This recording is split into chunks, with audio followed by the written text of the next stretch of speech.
Before we dive into today's episode, I want to share something really exciting. The Summer Solstice Summit is back. This is the second annual gathering where tarot readers, witches, therapists, and creative practitioners come together for a weekend of learning, reflection, and magic. This year's summit takes place June 26th through the 28th, and we have an incredible lineup. Presenters are going to be exploring topics like advanced tarot systems, ancestry and death work, psychology and creative practice, expanded divination methods, and so much more. It's a 3-day virtual event, which means you can join us from anywhere in the world because it's happening over Zoom. And if you can't attend live, every session is recorded so you can watch at your own pace. So if you love the intersection of tarot, psychology, ritual, and creativity, this weekend will be so fulfilling and inspiring for you. The feedback from last year's summit was so overwhelmingly positive. Folks were buzzing for months as they implemented everything that they learned and said that the energy was so magical and supportive and warm. You can learn more and grab your ticket at thetarotdiagnosis.com/summer solstice or via the link in the show notes. I hope to see you all there. You are listening to The Tarot Diagnosis. I'm your host, Shannon. I'm a licensed psychotherapist, and I also happen to have a love for tarot. Each episode, I invite you to reflect with me as I work to demystify the tarot and the human experience, all while exploring tarot's connection to mental and emotional health. While this podcast may feel therapeutic, it is not meant to take the place of psychotherapy. So grab your cards and join me as I work to create a pathway to better understand ourselves and those around us.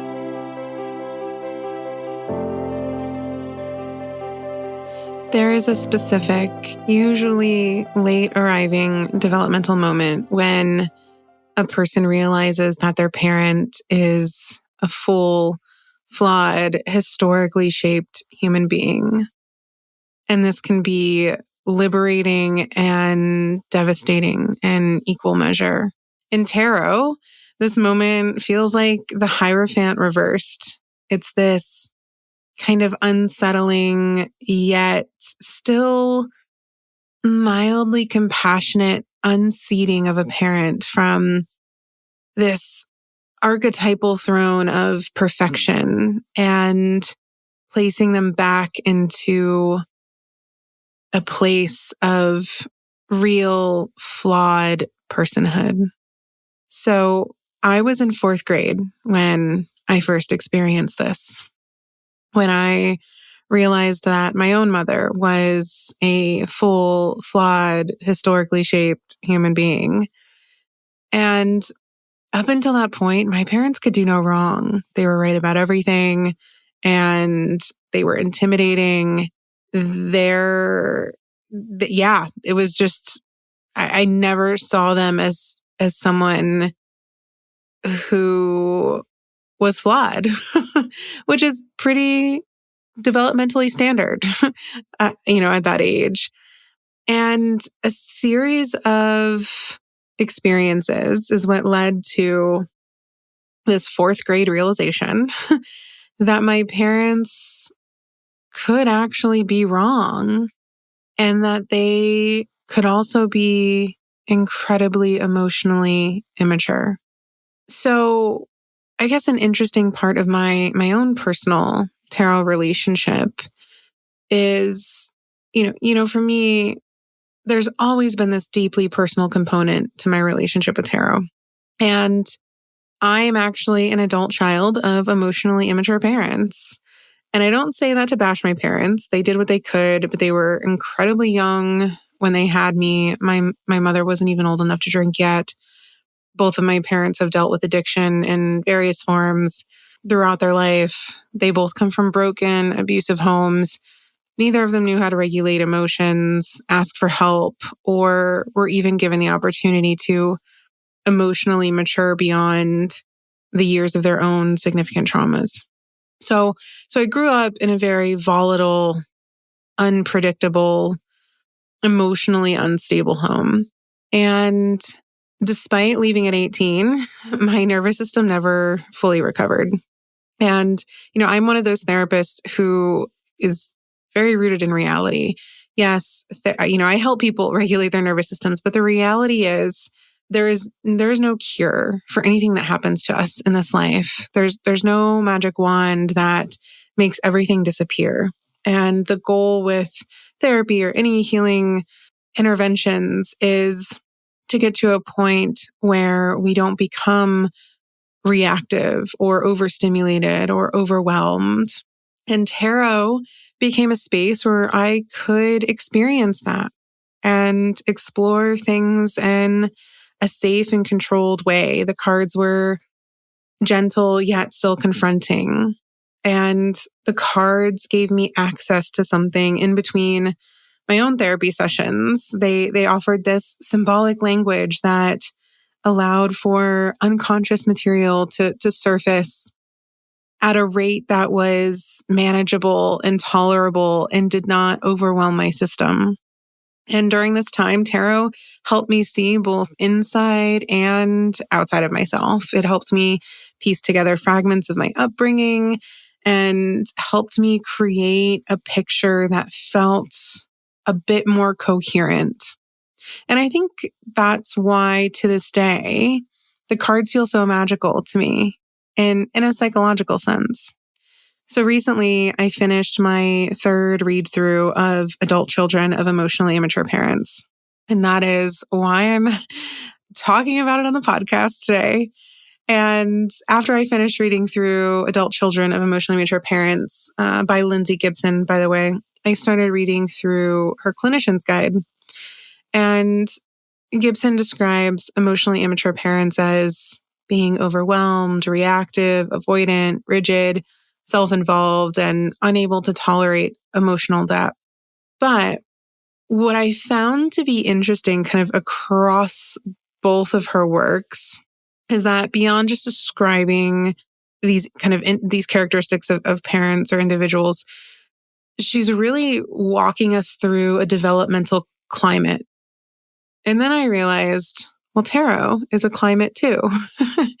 It's this symbolic weather system that reveals internalized roles and defense mechanisms and wounds and this arc of healing that follows it all.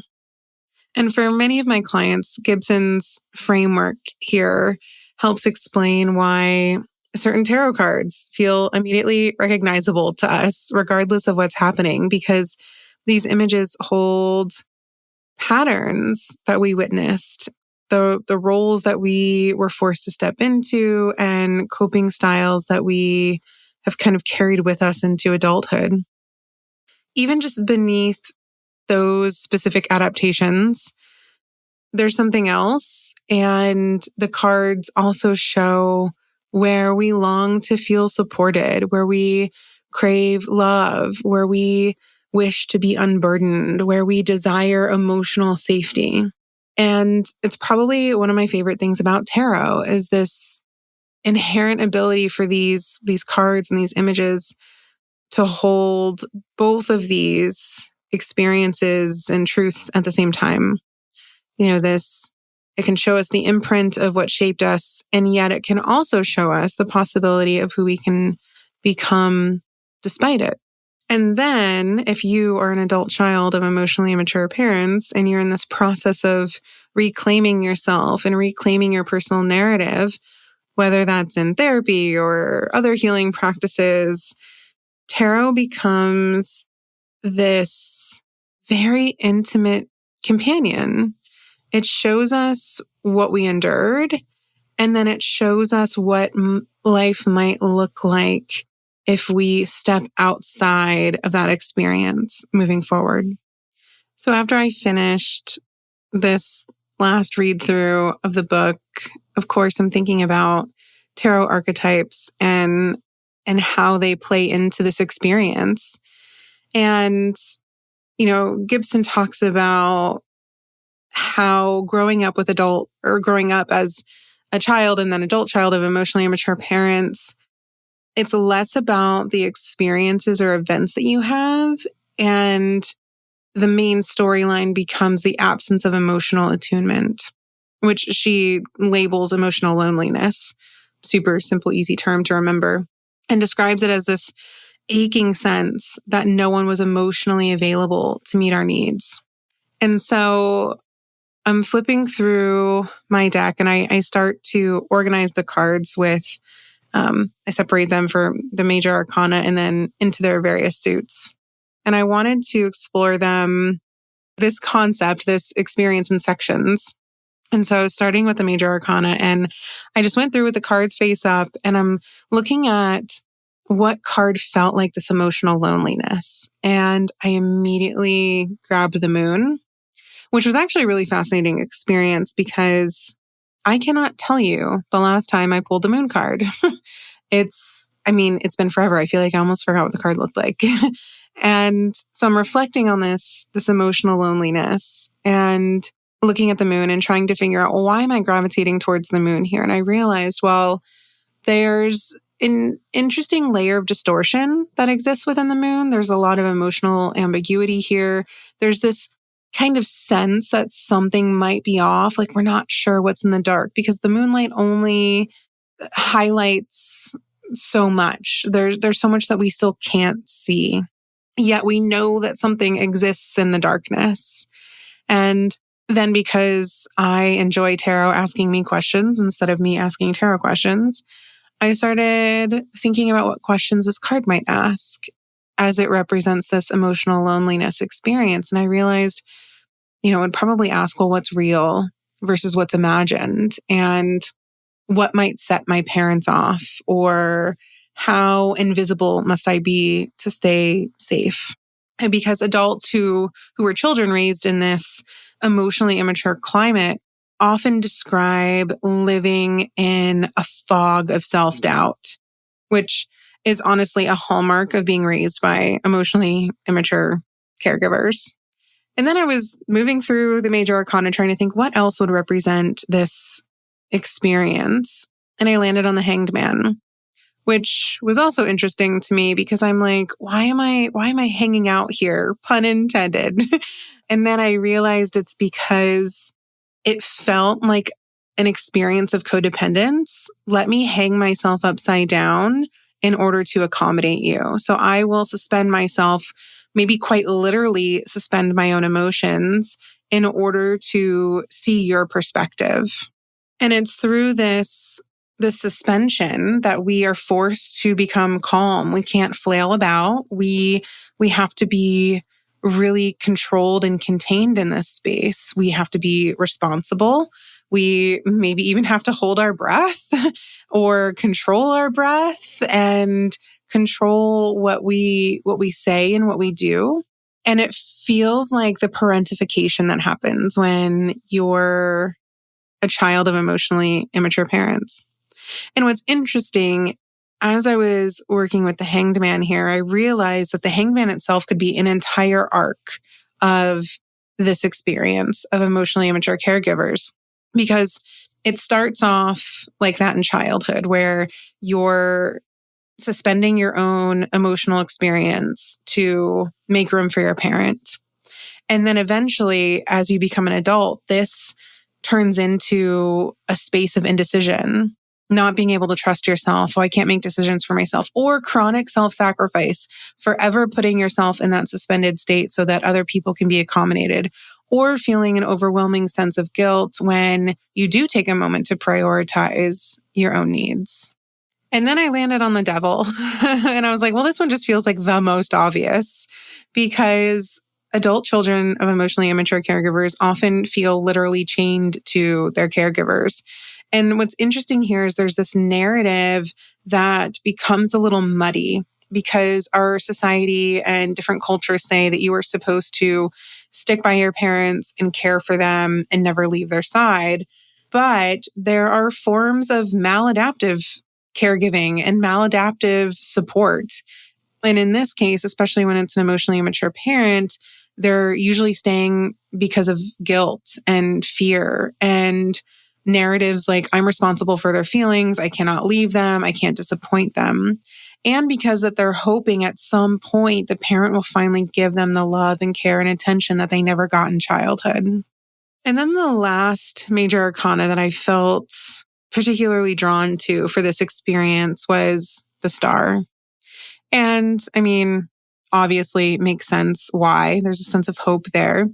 But what I found interesting is if we think about the star coming after the moon, or not after the moon, after the tower, we realize that the tower represents this experience of collapse, like shattered illusions, the idealization of the parent, this kind of longing for and desire and hopes that they will change. That all dissolves with the tower. And then afterwards, we're left with the archetype of the star. And that's when we start to realize and see our parents as they truly are, instead of who we wish that they could be. And Gibson actually talks about a really important experience when we make it to the archetypal stage of the star. And she talks about how healing doesn't come from fixing the parent or from getting the parent to show us the love and care that we needed as a child, but instead it comes from learning how to and giving yourself permission to really build your own internal nurturing figure or seek it out externally. So the star kind of becomes this figure or symbol of secure attachment and love and care, which, might come from therapy or community involvement or honestly, just relationships with other people. And I personally have experienced this, and it's probably been one of the most life-changing experiences because, and honestly, I'm grateful to my first therapist ever, who I still have not been able to find a therapist who made me feel the way she did. But I forget the exact conversation, but she gave me permission to seek out parent-like relationships from other people, specifically older women. And over the last, I don't know how long it's been now. I mean, probably 15 years, I would say. I have done that. And I'm getting emotional thinking about it now. I didn't think I was going to get emotional. I feel so grateful for the women who have accepted me and shown me the type of parental love and emotional attunement and nurturance and tending that I didn't get as a child and that I still don't get from my parents as an adult today. And what I have found really exciting or unexpected, I guess, during that process was the fact that I have now several women in my life and who, over the years have played this really important role. And they've all met a certain need and they all have tended to certain parts of me. And it makes me think of Esther Perel, who's one of my favorite therapists of all time. She talks about, mostly through the context of romantic relationships, how we tend to put so much pressure and emphasis on one person to meet all of our needs, and how that is so unrealistic. In fact, Esther's famous for saying something along the lines of, what we expect from one person, an entire village used to give us. And I've realized that all of these women who I have forged relationships with have all nurtured very specific parts of me that just my mother alone never would have been able to nurture. It wouldn't have been possible. And so even though that is a loss that I've experienced and a grief and a pain that I will forever carry with me until the day that I die, these other women have really shown up and given me more in my adulthood than I think I ever could have received, even if I had an emotionally mature parent. And I wish that for everybody who has had this experience. Okay, now that I've composed myself. Side note, one of the women I'm talking about is Jane. And if you read my book, Dark Shadow, Golden Shadow, you will have read a section in there about her. So, and I've talked about her on the podcast before, but my Jane, I love her. So grateful for her. So yeah, anyways, go find somebody who can be your Jane, someone who can caretake you and meet your needs and show up for you, even in adulthood. So beyond the major arcana, I then moved into the minor arcana to help explain this experience of growing up with emotionally immature parents. And I was looking at the sword suit and realizing, well, really all the suits, but I started with the swords, and I realized that the minor feels like the kind of daily texture and residue that we carry with us when we have grown up with emotionally immature caregivers. And the majors feel like the kind of overarching, just emotional architecture of that experience. So as we work our way through the minor, you'll probably maybe see bits of yourself or even your own patterns of behavior. And yeah, just make note of that and see if you've realized how much that's been a part of your identity.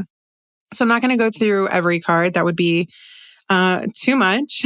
But I did with the suits the same thing that I did with the majors, where I had every card face up and I just went through and paid attention to which cards I felt most drawn to.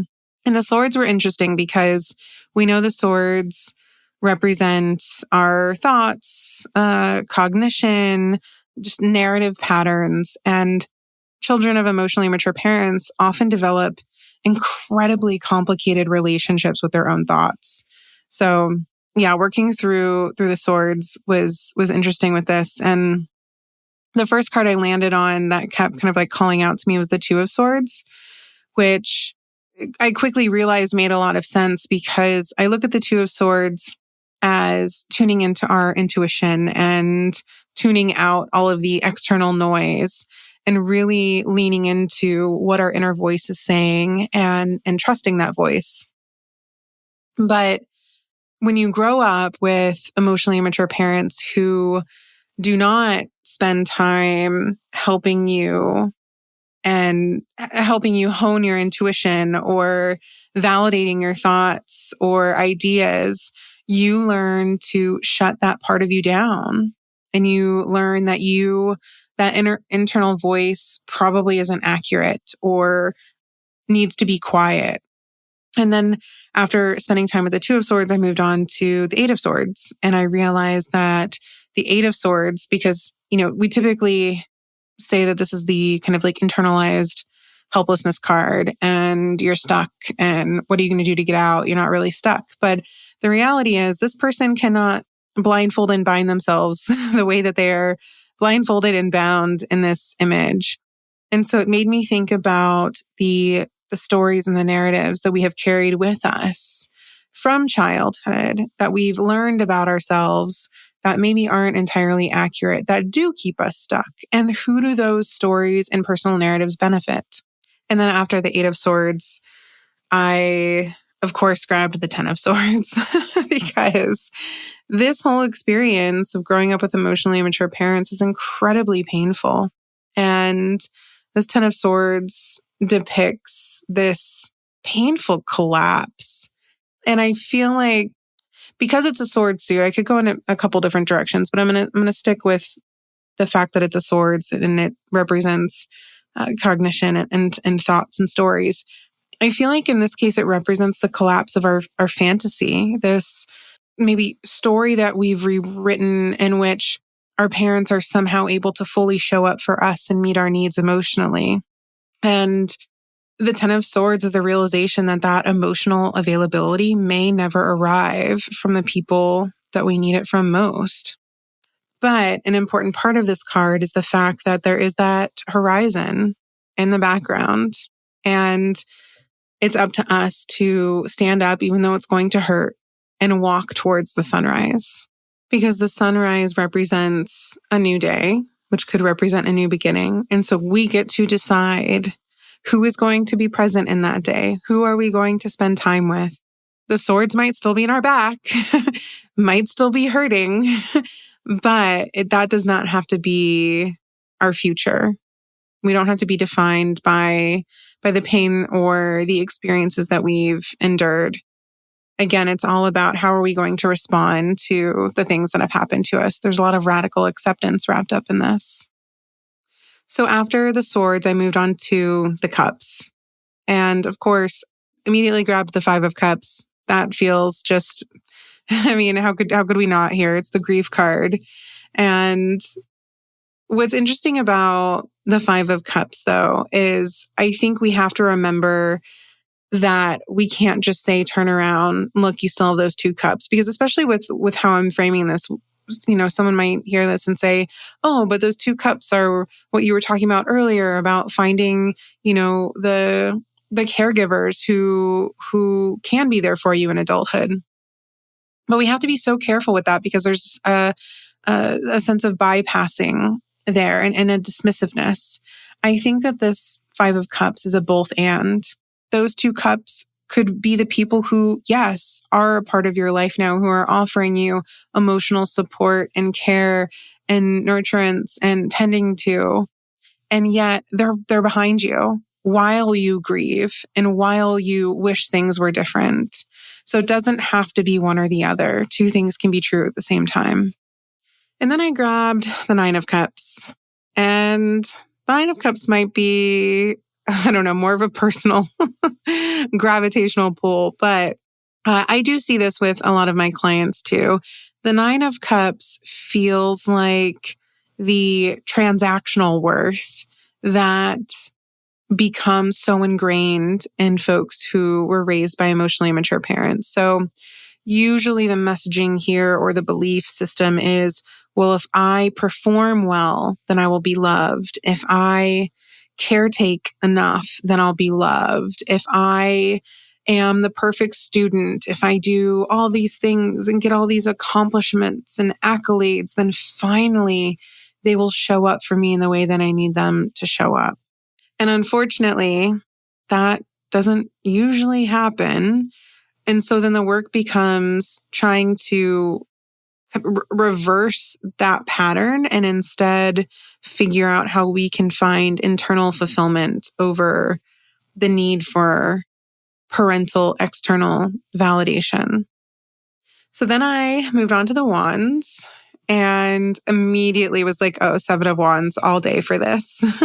Because the 7 of wands feels so much like this urgent, chronic defensiveness that exists in folks who have been raised in this type of dynamic because they've been taught that their needs, their emotions, their experiences are not as important than the parents. And so they get used to having to justify everything that they feel, that they need, that they want, that they desire. So the 7 of wands becomes this kind of ingrained behavior pattern, even when they are safe and around safe people and around people who are emotionally mature. There's this just inherent need to justify every feeling.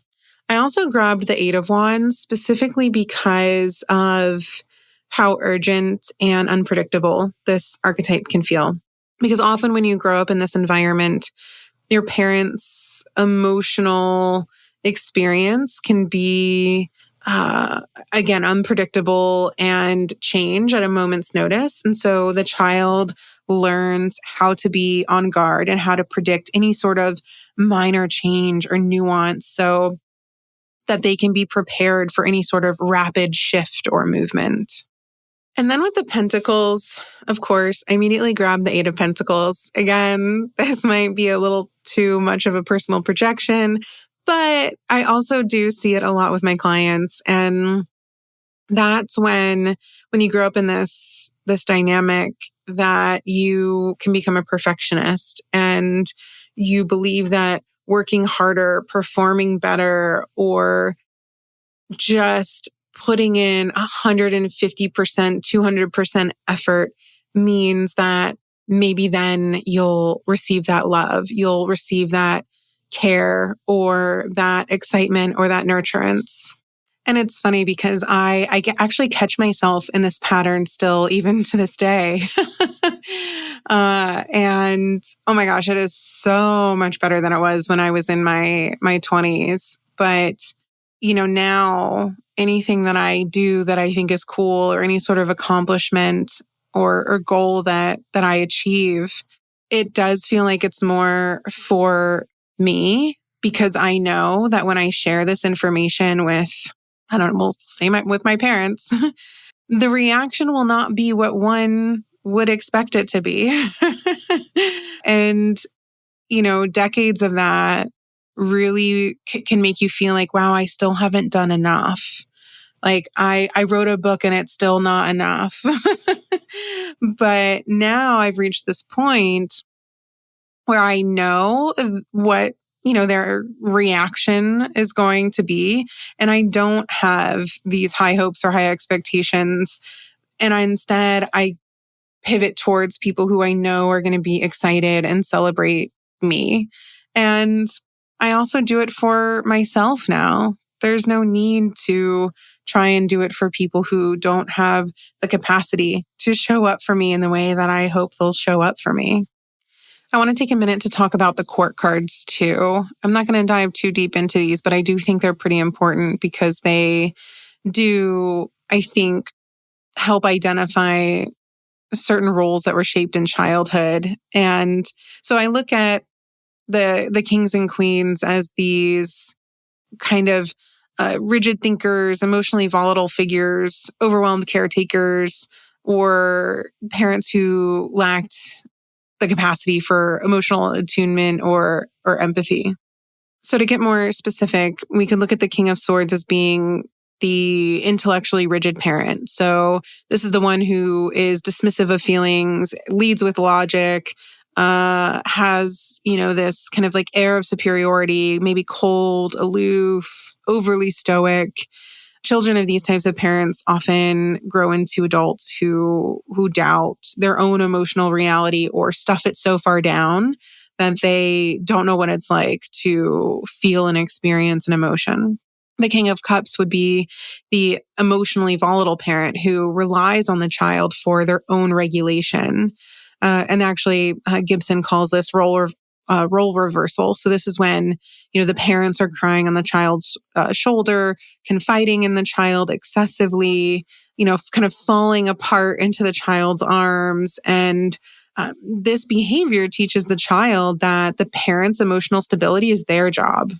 And then the Queen of Cups would be the, sensitive parent, and maybe shows up, sometimes, but is misattuned. So they feel deeply and can maybe acknowledge some emotions of the child, but are so overwhelmed and dysregulated by their own emotions that they don't have any capacity left to meet the child's needs. And then the Queen of Pentacles would be the parent who confuses caretaking with love and connection. So these are the parents who, when the child has an emotional need or needs others, some sort of other tending to, gets frazzled and says things like, well, I provide a house for you. There's a roof over your head. You have food to eat. What more do you need?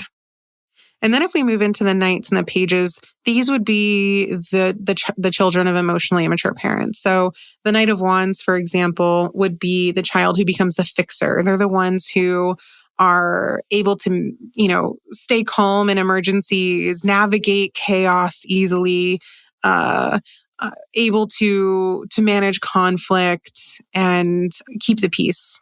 They're used to things being a little chaotic. The Knight of Cups is the kind of the child who's idealizing love and the one who becomes the therapist of their friend group, the therapist of the family, and probably a therapist in their actual career too. And then we have the Knight of Pentacles. This is the duty-oriented, very responsible, reliable child who becomes the adult who everyone depends on.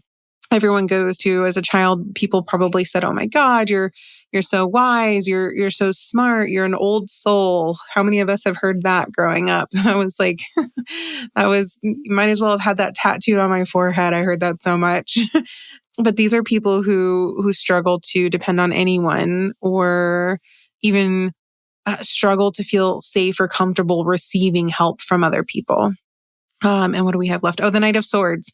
So the Knight of Swords becomes the hypervigilant strategist. So they're the ones who, learn to anticipate anyone's moods, or tries to get ahead of what they're thinking so that they have every possible response ready to come back with, so that they feel safe. And then if we look at the pages, those would be the inner children. So once we get older, we could look back to the pages. The Page of Pentacles would be like the overachiever. The Page of Wands would be the creative, artistic child who had to silence their special interests or their creativity because it was too much for the parent. The Page of Cups would be the emotional caretaker, and the Page of Swords would be the overanalyzer.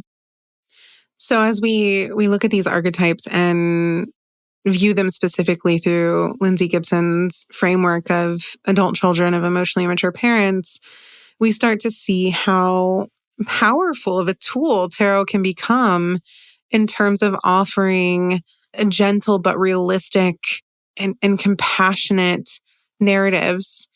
Narratives that honor what the child endured and also gives hope and possibility to what the adult is still becoming.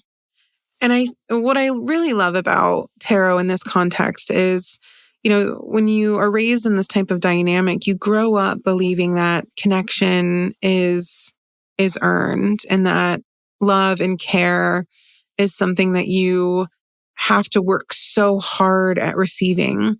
And I think tarot and its archetypes and images and our ability to connect and relate to them so universally helps interrupt that faulty pattern of thinking and mirrors back to us the patterns that we inherited and the defenses we learned and the love and care that we didn't receive, while still showing us that doesn't have to be the end of our story, that's not it, and that we have the ability to write what happens next, and that we have the ability and the permission to decide who we let love us next. Thank you so much for listening to The Tarot Diagnosis. For more tarot and mental health content, follow The Tarot Diagnosis on Instagram. You can also subscribe to the podcast so you never miss an episode, and sign up to receive the Tarot Diagnosis emails, where you'll have access to exclusive spreads and exciting announcements. To join an incredible community of tarot and psychology enthusiasts, join the Tarot Diagnosis membership community, The Symposium, by visiting thetarotdiagnosis.com.